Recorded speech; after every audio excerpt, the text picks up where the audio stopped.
C'est l'affaire qui avait choqué le Maroc. 5 jours après son kidnapping, le petit Adnan de Tanger était retrouvé mort le 11 septembre 2020. L'affaire de trop qui est à l'origine de Tafli Mortafi, un dispositif alerte enlèvement d'enfants déclenché par les autorités marocaines le 11 mars 2023.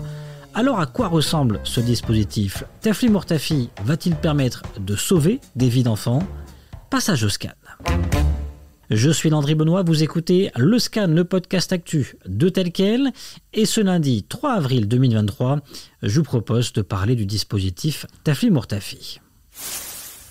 إنه مكان إخفاء جثة الطفل عدنان غير بعيد عن مكان ارتكاب الجريمة وغير بعيد عن مسكنه، وقد تم تحديد مكان جثة الضحية بعد أن تمكنت المصالح الأمنية من تحديد هوية المشتبه فيه وتوقيفه.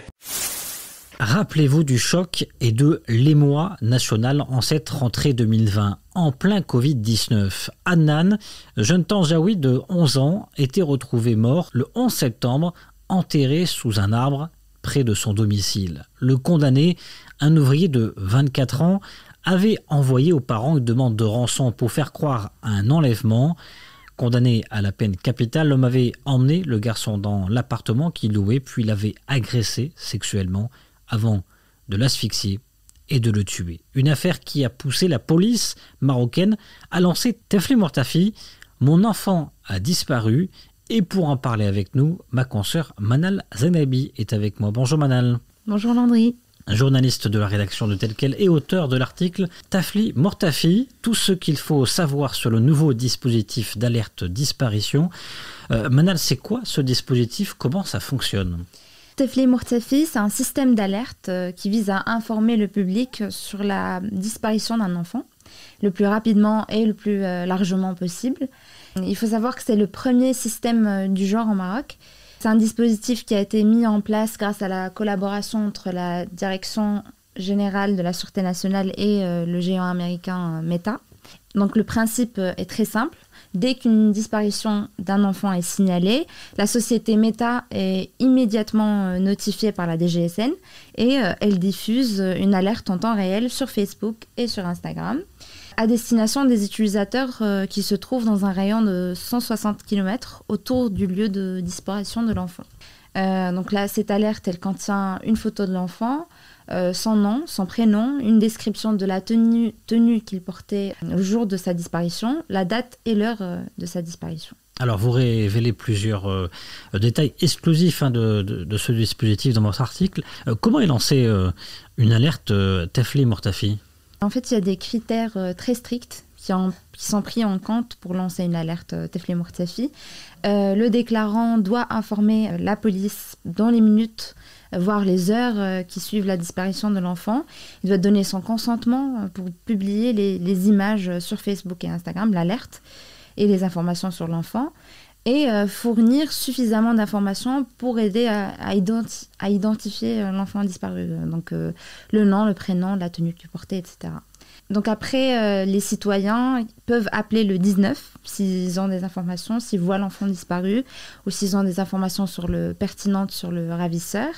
Et les autorités, ils traitent rapidement les informations fournies pour localiser et ramener l'enfant chez lui. Bon, j'imagine, Manal, que les dispositifs, et d'ailleurs vous le dites dans votre article, comme celui-ci existent à l'étranger. Il y en a beaucoup, mais il y a quand même quelques références. Oui, effectivement. D'ailleurs, Tafli Mortafi est inspiré de Amber Alert. C'est un système d'alerte disparition créé aux États-Unis en 1996. Ce dispositif-là, il a été mis en place suite à la mort d'une petite fille, Amber Hagerman. Ça rappelle un peu ce qui s'est passé au Maroc avec l'affaire du petit Adnan. Et ce système-là aux États-Unis, il permet aussi d'alerter massivement la population en cas de disparition. La seule différence entre les deux, c'est que Amber Alert est diffusé sur les différents supports médiatiques, journaux, magazines, etc. Et les critères de déclenchement de l'alerte sont différents. À noter, Landry, que depuis 1996, Amber Alert a été généralisé aux États-Unis et il a été adopté par une vingtaine de pays européens, notamment la France, qui a lancé en 2016 un plan alerte enlèvement. Manal, est-ce que ce genre de dispositif d'alerte enlèvement est efficace ? Si on se fie seulement aux chiffres, ils montrent clairement que les systèmes Amber ou Alerte Enlèvement aux États-Unis et en France ont permis de retrouver de nombreux enfants disparus ou enlevés. Mais ces résultats sont à prendre avec précaution. C'est ce que me dit d'ailleurs l'expert américain en justice pénale que j'ai interrogé, Timothy Skip Griffin. Selon lui, seulement une alerte sur 5 aide vraiment à retrouver l'enfant et le déclenchement de ces alertes peut parfois être contre-productif. Il me dit que ça peut attirer l'attention sur les ravisseurs ou provoquer des actes désespérés de la part des ravisseurs. Donc voilà. Et de plus, près de 75% des enfants assassinés par un ravisseur, c'est une étude du FBI qui le démontre, près de 75% des enfants assassinés par un ravisseur l'ont été dans les 3 premières heures suivant leur disparition. C'est ce qui s'est passé notamment avec Adnan. Malheureusement, il a été assassiné quelques heures après sa disparition, après son enlèvement. Et c'est ce qui montre que le temps est souvent trop court pour intervenir efficacement avec ces alertes. Du coup, la solution miracle pour retrouver des enfants kidnappés, c'est pas pour aujourd'hui? Elle n'existe pas encore? Malheureusement, non. D'ailleurs, Najat Anwar, qui est présidente de l'association Touche pas à mon enfant, que j'ai également interviewée pour cet article, a tenu à rappeler que la protection de l'enfant marocain contre les enlèvements et les disparitions, elle ne peut pas reposer seulement sur un seul dispositif. Il faut sensibiliser les enfants à la maison et à l'école, elle me dit, par des programmes d'éducation. Il faut mobiliser tous les acteurs de la société, y compris les parents, les associations et l'État. Je pense qu'il faut garder en tête l'ampleur de la pédocriminalité au Maroc. Si on revient aux chiffres officiels, les crimes de ce genre sont en constante augmentation. Et ces chiffres-là ne représentent probablement pas la réalité, puisqu'une partie des violences subies par les enfants n'est pas signalée.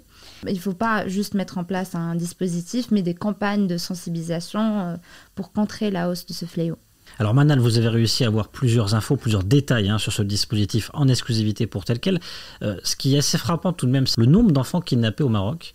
Chaque année, cette information-là, elle est inexistante, en tout cas, elle n'est pas communiquée par les autorités. Malheureusement, non. On a des chiffres sur les violences subies par des enfants, on a des chiffres sur les violences sexuelles. Par contre, les chiffres sur le nombre de disparitions d'enfants, il n'est pas communiqué. Merci Manal. Merci à toi. Et ma consoeur Manal Zenaibi a également interrogé Timothy Skip Griffin, spécialiste américain en justice pénale, sur la pertinence et les résultats d'outils comme Tefli Mortafi. Bonjour Timothy. Amber Alert, qui est donc le système d'alerte enfant aux États-Unis, est-il un système parfait ?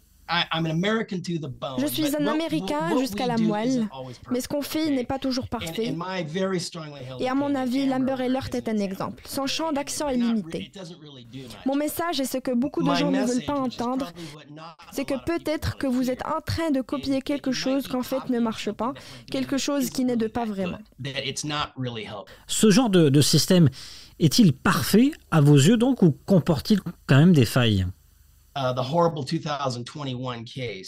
L'affaire horrible du petit Adnan et sa médiatisation partout dans le pays a peut-être poussé le criminel à agir et de se dire qu'il ferait mieux de se débarrasser de sa victime et essayer de sortir d'ici. C'est quelque chose que je dis depuis des années. Sommes-nous certains que ces alertes ne poussent pas à quelques auteurs de crimes à être beaucoup plus violents? Ils se disent « Ok, tout le monde est contre moi et cet enfant est désormais témoin. C'est presque impossible de démêler leurs intentions. Comment peut-on rentrer dans la tête de cet homme et savoir ce qui l'a motivé? » Je pense que nous devons nous inquiéter parce que dans certains cas, beaucoup de médiatisation autour d'un cas de kidnapping pourrait être mauvais. Au Maroc, Timothy Skip Griffin, la première alerte du dispositif marocain a concerné un jeune garçon de Rmisset, Soufiane Kebash. Il n'a depuis pas été retrouvé. C'est la preuve que ce genre d'alerte n'est pas aussi efficace. Dans le cas de Soufiane Kebesh, ils n'ont pas donné beaucoup d'informations sur les circonstances qui entourent pourquoi cet enfant est perdu.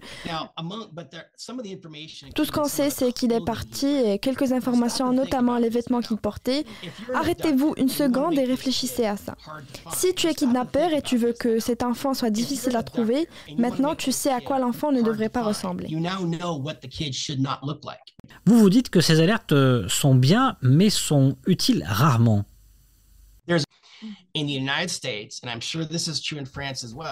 Oui, aux États-Unis, mais aussi en France, la plupart de ces alertes ne marchent pas. Par exemple, aux États-Unis, selon la façon dont vous regardez les résultats, environ 80% des alertes n'ont aucun effet. Une seule affaire sur 5 aboutit où quelqu'un dit « Allô, je vois l'enfant et le kidnappeur dans cet hôtel, dans cette station, j'ai vu l'alerte. Il faut que vous envoyiez vos unités pour sauver l'enfant. » Ça, vraiment, ça arrive seulement une fois sur 5.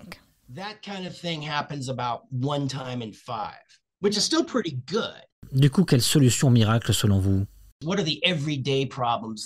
n'y a pas de solution miracle. Je pense qu'il faut qu'on se concentre sur les problèmes de la vie de tous les jours, qui sont beaucoup plus communs que les enlèvements d'enfants, qu'on peut vraiment régler, qui arrivent à Marrakech, à Casablanca, en montagne d'Atlas tous les jours.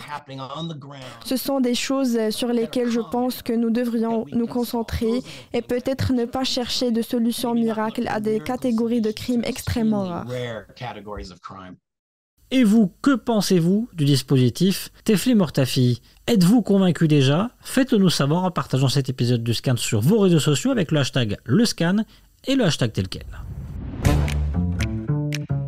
Le Scan, le podcast d'actualité, c'est fini pour aujourd'hui. Réalisation Adam Al-Arshawi. N'hésitez pas à vous abonner sur le site telquel.ma et à nous retrouver chaque jour du lundi au vendredi sur toutes les applications de plateformes de podcast et de streaming.